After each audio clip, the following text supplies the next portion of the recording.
नमस्कार दोस्तों, एक बार फिर से आप सभी का आईसीडीएस न्यूज़ में स्वागत है। दोस्तों, आज सुबह की इस खास वीडियो में हम आपको आंगनवाड़ी की कई राज्यों से जुड़ी हुई 6 प्रमुख खबरें दिखाने जा रहे हैं। ये सभी खबरें आपके लिए बेहद इंपॉर्टेंट होने वाली, इसलिए वीडियो को बिना स्किप किए पूरा लास्ट तक जरूर देखिएगा ताकि आपको आपके राज्य की खबर मिल सके। वीडियो आपके लिए बेहद इंपॉर्टेंट है, इसलिए वीडियो को अभी से लाइक कर दीजिए, अपनी जैसी सभी आंगनवाड़ी बहनों के साथ शेयर कर दीजिए और चैनल को अभी तक सब्सक्राइब नहीं किया है तो चैनल को सब्सक्राइब करके हमारे साथ जुड़ जाइए। चलिए फटाफट खबरों को देख लेते हैं। सबसे पहले हम आपको मानदेय के विषय में एक बहुत इंपॉर्टेंट खबर बताने जा रहे हैं। जैसा कि हमने आपको पिछली वीडियोज में बताया था कि 1-2 दिन के भीतर उत्तर प्रदेश में सभी आंगनवाड़ी बहनों का 2 महीने का मानदेय, जिसे जनवरी और फरवरी महीने का मानदेय बताया जा रहा है, वो आ जाएगा। मानदेय लगाया भी जा चुका था, इसके लिए हमने आपको सबूत वगैरह भी दिखाया था। अब बहनों के मानदेय आने भी स्टार्ट हो गए हैं। आपकी स्क्रीन पर दिख भी रहा होगा, आप देखिए कि 4500 रुपये और 4500 रुपये के 2 बार की राशि ट्रांजेक्शन की गई है। 24 मार्च 2021 को खातों में आई है, ट्रांसफर की गई है। इसके अलावा जो 1-1 हज़ार रुपये की बात कही गई थी वो अभी नहीं भेजी गई है, लेकिन जो 4500 रुपये केंद्र सरकार के द्वारा भेजी जाती है उत्तर प्रदेश में, वो खातों में ट्रांसफर की गई है। यानी कि बहनों के 2 महीने के मानदेय उत्तर प्रदेश में आने लगे हैं, आने स्टार्ट हो चुके हैं। तो आप लोग भी अपने अपने खातों को जल्दी से चेक कर लीजिए, आपका भी मानदेय आ गया होगा। अगर नहीं आया होगा आपका मानदेय तो जल्द ही 1-2 दिन के भीतर आपका भी मानदेय आपके खाते में आ जाएगा। तो जहां एक तरफ उत्तर प्रदेश में बहनों के बकाया जो 2 महीने का मानदेय दिया जा रहा है, वहीं बिहार की बहनें हमसे शिकायत करती हैं, कहती हैं कि उनको दिवाली पर भी मानदेय नहीं दिया गया था, उसके बाद होली पर भी उनका मानदेय नहीं दिया जा रहा है। नई भर्ती जो हुई थी बिहार में, वे बहनें कहती कि हमारा तो मानदेय लंबी समस्या बन चुकी है, हमारा मानदेय 2-2 साल से नहीं आया हो, यानी कि जब से भर्ती कराई गई है तब से एक भी महीने का मानदेय उनके खातों में नहीं दिया गया है। हालांकि मानदेय बकाया रखना जैसे कि एक परंपरा बन चुकी है। हर राज्यों की जो आंगनवाड़ी बहनें हैं उनका मानदेय बकाया रहता है, हर सरकारें करती हैं ऐसा कि 4 महीने 5 महीने तक मानदेय उनका दिया ही नहीं जाता है। इससे सबसे बड़ी समस्या की बात यह है कि बहनों का मानदेय आता है अगर, तो उसमें कहीं भी महीने का जिक्र नहीं किया जाता। कहीं भी यह नहीं लिखा होता कि कौन से महीने का मानदेय आया है, जिसकी वजह से पता ही नहीं लग पाता कि किस महीने का आंगनबाड़ी बहनों का मानदेय आया है और कौन से महीने का मानदेय बकाया रह गया है। इसको लेकर भाई सुनील पाल जी हैं, इसके लिए उन्होंने शिकायत वगैरह भी की है विभाग में। उन्होंने शिकायत पत्र लिखा था जिसमें उन्होंने कहा था कि जब आंगनबाड़ी बहनों का मानदेय उनके खातों में भेजा जाए तो उसमें महीने का जिक्र करके भेजा जाए ताकि बहनों को पता चल सके कि उनका कौन से महीने का मानदेय आया है। लेकिन न तो कोई समस्या पर ध्यान देता है, न तो उनके शिकायत पत्र पर ध्यान दिया, न तो उसका कोई जवाब आया, न ही समस्या का समाधान हुआ। हम अपने वीडियो के माध्यम से हर राज्य की सरकारों से मांग करते हैं, विभागों से मांग करते हैं कि बहनों का जब भी मानदेय दिया जाए तो उसमें कम से कम उनके डेट का जिक्र किया जाए, यानी कि कौन से महीने का मानदेय है ये जरूर बता दिया जाए ताकि बहनों को पता चल सके कि हमारा कौन से महीने का मानदेय आया है और कौन से महीने का मानदेय बकाया है। क्योंकि बहनें यह सोचती हैं कि जैसे उनका अगर 4 महीने 5 महीने का मानदेय बकाया है तो उनको अगर 2 महीने का मानदेय एक साथ भेज देंगे तो वो तो यही सोचेंगी जो शुरुआती के 2 महीने हैं उसका मानदेय भेजा गया है। लेकिन ये बातें उनको नहीं पता चल पाती कि शायद लगातार जैसे सभी बहनों का जिनका मानदेय बकाया नहीं है उनको मानदेय मिल गया है, उनको भी उसी महीने का मानदेय मिला है। इसलिए मानदेय के साथ साथ उनका महीना भी बताना बहुत जरूरी है। इसलिए हम एक बार फिर से विभाग से और सरकार से मांग करते हैं कि जब भी मानदेय भेजा जाए तो उसके साथ साथ महीने का जिक्र जरूर कर दिया जाए। इसके अलावा बिहार के मधुपुरा में बहनों ने विधानसभा के उपचुनाव को लेकर गांव में जागरूकता रैली निकाली। आज देखिए आपकी स्क्रीन पर दिख रहा होगा कि बहनें कैसे गांव-गांव में पोस्टर लेकर उसके बाद अनाउंस कर करके कैसे लोगों को जागरूक करने का काम कर रही हैं कि आप लोग वोट दीजिए, वोट आपका अधिकार है, हक है, आपको वोट जरूर देना चाहिए। इसके लिए जागरूकता रैली वगैरह निकाली है जिसकी कुछ तस्वीरें आपकी स्क्रीन पर भी दिख रही होंगी।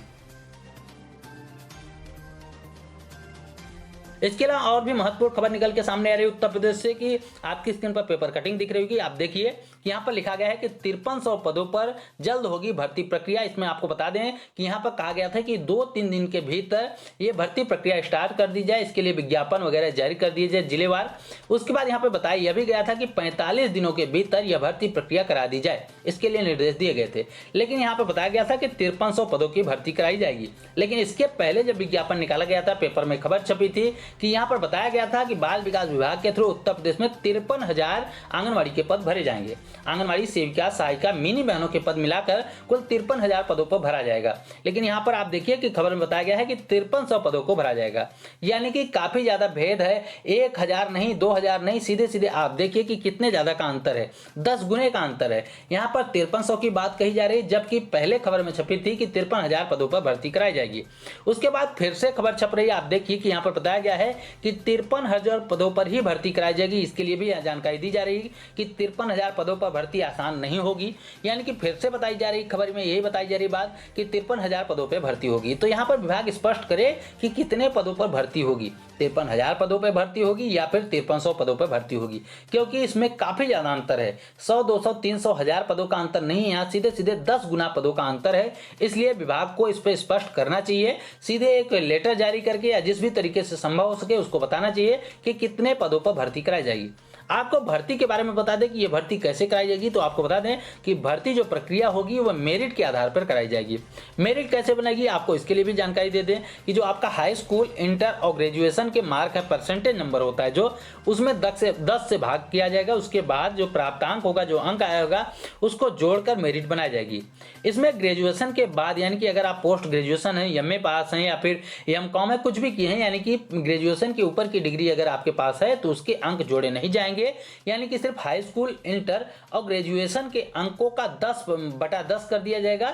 उसके बाद उसके अंक जोड़े जाएंगे। उदाहरण के तौर पर आपको बता दें कि जैसे आपने हाई स्कूल में अगर 60% अंक प्राप्त किए हैं, यानी कि आपके टोटल 60% अंक है, तो उसका 6 अंक जोड़ा जाएगा। इंटर में आपने 70% प्राप्त किया तो उसका 7 अंक, और बीए में आपने 50% अंक प्राप्त किया तो उसके 5 अंक, यानी कि कुल देखा जाए तो 6 + 7 + 5 = 18 अंक प्राप्त होते हैं। इसी प्रकार से मेरिट तैयार की जाएगी और भर्ती प्रक्रिया कराई जाएगी। यहाँ पर यह बताया जा रहा है कि 45 दिनों के भीतर यह भर्ती प्रक्रिया समाप्त कर दी जाएगी। इसके अलावा झारखंड में आंगनवाड़ी पोषण सखियों ने अपनी विभिन्न मांगों को लेकर डीएम को ज्ञापन पत्र सौंपा। आपकी स्क्रीन पर उसकी कुछ तस्वीरें वगैरह भी दिख रही होंगी। उनकी जो प्रमुख मांगे हैं आप उनके ही मुख से सुनिए। मतलब कि 2016 में ही बहाली किए थे और 2016 में बहाली करके समझिए कि वो भूल गए। मेरे कहना, हमारी पोषण सखी को कहना है, क्योंकि आज से आपका मतलब कि 4 से 5 साल हो चुका है हमारा, अभी तक हमारा कोई पहचान नहीं है, ड्रेस कोड नहीं है। कहीं भी अगर हम लोग विभागीय में जाते हैं तो लोग बोलते हैं आप हो क्या, आप हैं कौन। तो हमारा पहचान न रहने के कारण से लोग मुझे पहचान अनदेखा कर देते हैं। और पहला मानदेय हम लोग का है, जो कि सरकार हमें एक मजदूरी न्यूनतम जो होता है वो भी नहीं मिल रहा है पर डे का, यानी कि हाजिरी 100 रुपया। ये कहाँ का है। अब हम लोग यहाँ पे हैं, पढ़ने लिखे के लिए हम नहीं कर सकते हैं, जैसे जो भी हम लोग यहाँ पर हम लोग पोषण सखी की बहाली हुई है, जो कि स्टेट लेवल पे हुई है। इसके अलावा एक बहुत ही महत्वपूर्ण सरकारी आदेश है, आपकी स्क्रीन पर दिख भी रहा होगा। आप देखिए कि महानिदेशक स्कूल शिक्षा एवं राज्य परियोजना निदेशक के द्वारा यह लेटर लिखा गया है। इसका डेट देखिए तो 24 मार्च 2021 को यह लेटर जारी किया गया है। सेवा में सभी जिला बेसिक शिक्षा अधिकारी को यह लेटर लिखा गया है। इसका विषय देखिए, आपकी स्क्रीन पर दिख रहा होगा। आप देखिए विषय लिखा गया है कि पूर्व प्राथमिक हेतु जनपद ब्लॉक स्तरीय आंगनवाड़ी कार्यकर्ती के प्रशिक्षण के संबंध में है। यानी कि जो बीएलटी का प्रशिक्षण आंगनवाड़ी बहनों को दिया जा रहा है उसके संबंध में, उसके महत्वपूर्ण लेटर है उसके संबंध में, इसलिए आपको विस्तार से लेटर को जरूर समझना चाहिए।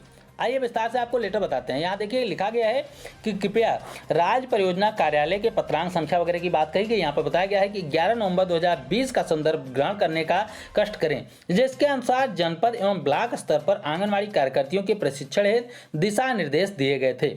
उल्लेखनीय है कि शासन के द्वारा कक्षा 1 से लेकर कक्षा 8 तक की सभी परिषदीय एवं निजी विद्यालयों में 24 मार्च 2021 से लेकर 31 मार्च 2021 तक होली का अवकाश घोषित किया गया है। उसके अनुसार ही 1 से लेकर 8 तक के सभी परिषदीय एवं निजी विद्यालयों में 24 से लेकर 31 मार्च की अवधि तक बंद रहेंगे। इसके साथ ही साथ शासनादेश की संख्या वगैरह यहाँ पर बताई गई है, जिसके बारे में हमने आपको कल दिखाया था कि 23/3/2021 को यह लेटर लिखा गया था। हमने आपको दिखाया था कि आंगनवाड़ी केंद्रों को दिनांक 24/3/2021 से लेकर 31/3/2021 तक बंद किए जाने संबंधित भी निर्देश दिए गए हैं।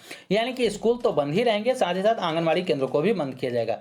तो इससे उनके ट्रेनिंग पर क्या असर पड़ेगा, यहाँ नीचे लाइन में लिखी गई है कि उक्त के दृष्टिगत संचालित जो पूर्व प्राथमिक है जनपद एवं जो जिला और ब्लॉक स्तर पर जो ट्रेनिंग दी जा रही थी आंगनवाड़ी कार्यकर्तियों को, इसके लिए बताया गया है कि प्राथमिक हेतु जनपद एवं ब्लॉक स्तरीय आंगनवाड़ी कार्यकर्तियों के प्रशिक्षण को अग्रिम आदेशों तक स्थगित किया जाता है। तो ये थी दोस्तों अब तक की कुछ महत्वपूर्ण खबरें। उम्मीद करता हूं कि ये खबरें आपके काम के लिए होंगी। वीडियो अगर पसंद आए तो वीडियो को लाइक कर दीजिए। चैनल को अभी तक सब्सक्राइब नहीं किया है तो इसी प्रकार की महत्वपूर्ण खबरों को पाने के लिए हमारे चैनल को सब्सक्राइब भी जरूर कर लीजिए। इस वीडियो में इतना ही, फिर मिलेंगे अपनी नई वीडियो में कुछ नई खबरों के साथ। तब तक के लिए नमस्कार, जय हिंद।